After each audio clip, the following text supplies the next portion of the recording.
It's pretty common for us to look at someone else's success and make assumptions about how easy it was to attain it.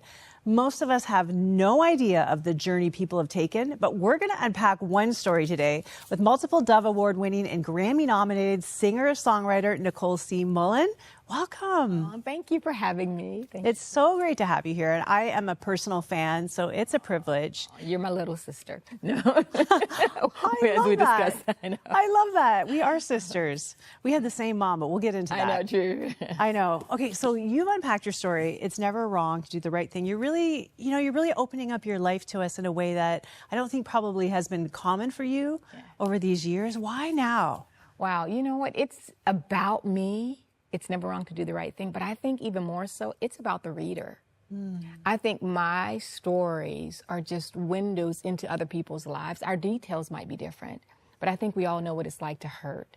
We all know what it's like to feel embarrassed and ashamed and to feel as if we've missed the mark. But I think we all still have the same opportunity to know what it feels like to be redeemed and have Christ step into our story and be the champion and the hero. And so I wanted to put together some of my tales, but also some stories, some blueprints from heroes and sheroes of the faith that have helped me make great decisions. I really enjoyed this book. I was telling you before the interview that even as you're unpacking biblical characters, you're adding in so many details about the culture, the time, the geography, just things that a lot of people wouldn't know if, and you call yourself a Bible nerd, which I love. I am. What is a Bible nerd? It's somebody who's like I love the word, and I love just even reading between the lines and asking the Holy Spirit oh, what would that have been like? Or what was meant by that? And then oftentimes I find that he takes me on not a rabbit trail because it actually leads somewhere, but he shows me things that I would not have seen before. He illuminates my mind. And so I love the word. I love studying it. I love helping people memorize it. I love breaking it down without watering it down so that people might be able to digest it. And after they've digested it, be able to live what it actually says. That's amazing. And it's a really beautiful aspect of your book. But one of the things you talk about is your own story. And, you're so well known for Redeemer. Yeah. That song is epic. I mean, I love it. Everybody here was telling me, I love that song. I'm so excited. But when you wrote it, things were not so beautiful in your life. What was happening when you declared those words? Great question. You're right. In order to be redeemed, you have to be redeemed from something. And a part of my something, of course, it's sin. The Lord saved me when I was 8 years old. But I found myself at the age of 20 in an abusive relationship. And this month being, or where we're sitting right now, the domestic violence awareness, time, even in the States. And so I found myself in a relationship, in a marriage, where I was being physically beat. And my heart was on the ground, and I thought, okay, God, have I missed the mark? Have I missed everything you said that you would do for me? Because when I was 12, like we were speaking of earlier, there was a lady in my church named Sister Dottie. And the Lord used her to declare. She wasn't fortune telling. She was prophesying. She was declaring what the Lord had told her. And he told her that he was going to give me songs in the night, and he was going to take me around the world singing for him. But in the midst of an abusive relationship, I thought, well, I think I've probably canceled that out, But I love that. I love the fact that our mistakes aren't greater than the Lord's words and his character and his faithfulness. And so eventually he got me out of that night season. And when I came out of it, I kind of had a chip on my shoulder, and I found myself in another relationship. And before I knew it, I fast forward, I'm married and I have kids, and my heart is in the midst of being broken for different reasons. And it was a long season of betrayals that I had to learn to forgive. And the Lord, he gave me grace to do that. But I remember during this one period of time, Cheryl, I sat in my music room and I had opened up the Bible. And I love the word. And I don't think I'd ever really read through the whole book of Job with the intent of let me sit here and just see what it says. And it's not normally a book that you read when you're trying to be, you want to be cheered up. Cheered up, I'm going through a hard time. Exactly, let's read Job. Exactly. But I found, soon after reading it, I was like, oh, so Job went from riches to rags and back from rags to riches. And in the midst of his night season. So Job, who loved the Lord, who did everything that he knew he was supposed to do, who was walking upright, still found himself in the midst of hardship. And I think this is us often. Sometimes we think, well, did I do something wrong? Sometimes we may have. But other times, maybe the Lord is allowing us to be tested. Maybe he's proving a bet with the enemy like he was in the book of Job to say, Job is blameless. He's going to praise me still. And so in the midst of this, Job, he loses all 10 of his children. He loses his health and his wealth. And in the middle of him not knowing how it was going to turn out, he began to hope against hope. And Job sat there and he said, basically, I don't know what's going on, but I do know that my Redeemer lives. And in the last day, he's going to stand upon the earth. And though my body be destroyed, in my flesh, I'm going to see God. And so after reading that story that day, I thought, well, if Job can hope against hope in the midst of his disaster, how much more can I with a broken heart? And so I picked up my little guitar, and it was as if I was a secretary taking notes that day. And I just began to sing what I heard. And then I would take that same little song, and it wasn't something I thought that would be sang before the masses. I thought it was just my comfort song. And I would take that song and I would sit on my bed in the place where I was having the most pain, the greatest pain. And I took that song and I put it upon my altar, and it became my sacrifice of praise.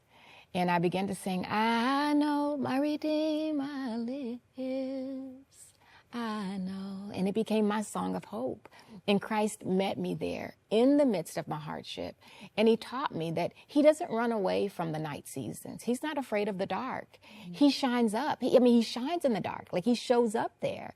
And so that's where he began to show me that in every season of life, whether things are going well or things are going horribly, he is our champion, and he's the one who will redeem our pain and our shame.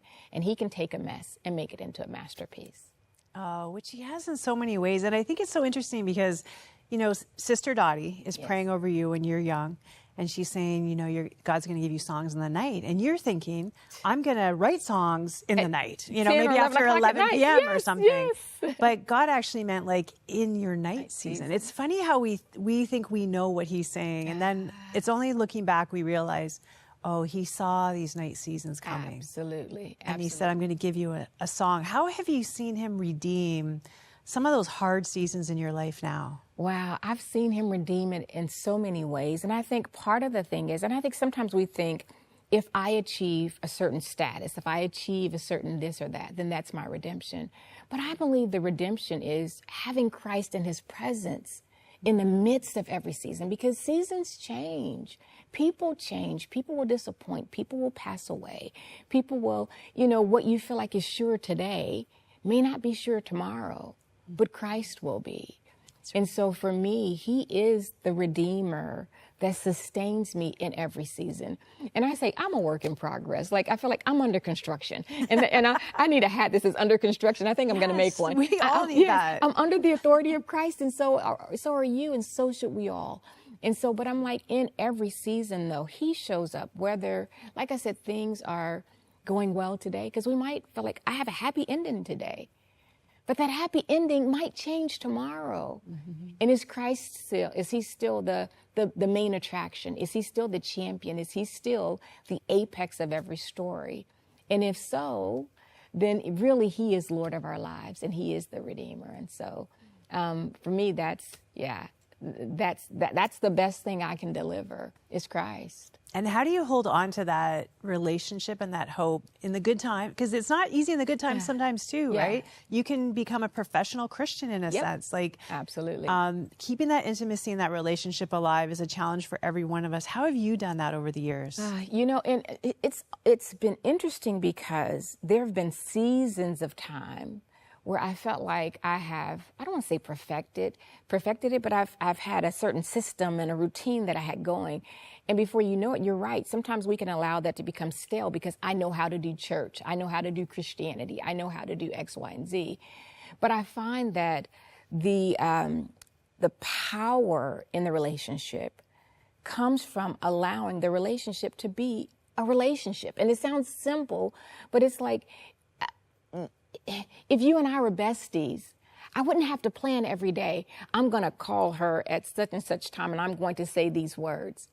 It would be natural because we enjoyed each other's company. And so I find that if I am delighting myself in the Lord, if I am making him my pleasure, then it's easier for me to say, I'm going to change my schedule and make sure I'm up at 5 a.m.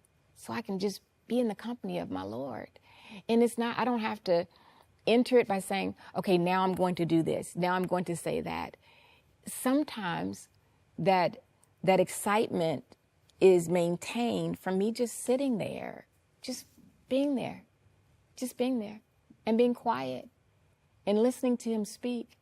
And sometimes he shows me things through nature. Sometimes I hear the birds and he's like, look at that, consider that. This is how I do this. And then he'll say, just open the word. And he's starting to speak and he's talking. And so that's how I keep it fresh, because I'm not trying to make it a formula, but I'm trying to make it biblical. And he says that if I seek him first, that makes him, the highest priority, and give him my best that I have. He says, seek him first, his kingdom and his righteousness, his right standing with the Father and his right way of doing things. Then he said, everything else that I need. And he adds some wants in there too.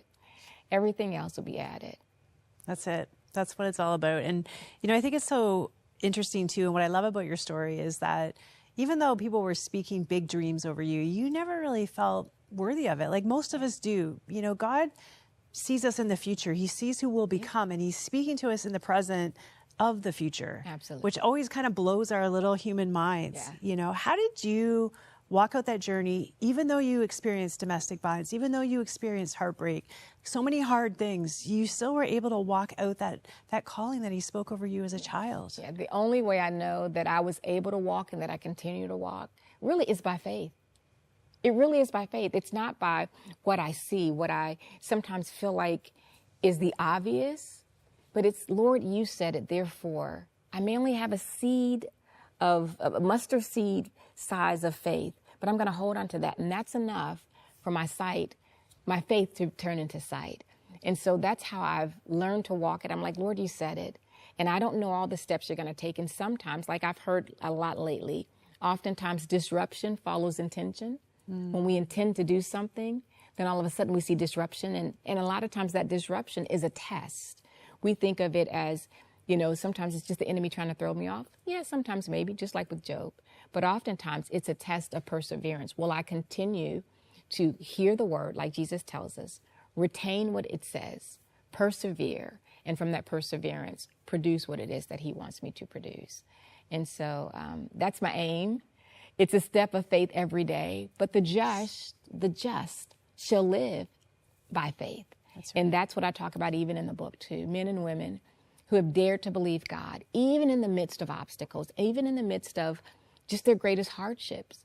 And when they decided to trust God instead of the flames, trust God instead of the enemy that was approaching, trust God instead of the mandates that were, put upon them, they trusted God. All of a sudden they saw the miraculous because God showed up, because their faith attracted God to their situations. Yeah, I so enjoyed reading this book. It's never too wrong to do the right thing. And I'm thinking of somebody watching right now who maybe is where Nicole used to be. Maybe their marriage is failing, or they're being beaten and nobody knows about it, or they have a secret of some really heartbreaking thing that they can't tell anybody. Yeah. What would you say to that person right now? I would say, first of all, God is the God who sees them. He knows every detail of your situation. He knows the heartache. He's not afraid of your night seasons. He's not turned off by it. Matter of fact, he says, if you're tired and you're weary and you're heavy laden, he gives you an invitation. He says, come to me. And I won't give you a finger. He's not blaming you. He's not accusing you. He says, come to me and he would give you rest. And so if you're in that situation, if you're feeling downtrodden and you're feeling like I've missed the mark and I've missed the time frame that God had for me, then the best thing you can do, stop. You can turn, and that's called repent. If you need to repent and say, I'm going in the opposite direction, and that direction is the direction of Christ. And I'm saying, God, I'm yours. Use me. I got a little bit of faith, but that little bit of faith, according to your word, is all I need for you to move mountains on my behalf. So I want you to know he sees you. He knows you. He loves you. And he cares. And it is never wrong. It is never too late for you to do the right thing. I love that. I really love especially what you said about he's not going to point the finger. No. And I think, you may be watching right now going, but you don't know what I've done. You don't know the paths that I've taken or how I've walked away from the things I know are right. And I'm telling you right now, the Father's running to you. Yeah. He's running to you. That's who he is. And he just wants you to say yes. If that's you today and you need to say yes right now, I want to encourage you and challenge you to call our prayer lines. You're going to meet some lovely people there who have that same heart, who would just love to pray with you and ask God to give you a new season, a new story from where you found yourself. That number is 1-866-273-4444, or you can just drop us an email at prayer@crossroads.ca. We will pray for you. And I'm telling you something, you cry out to him, you seek him, you will find him.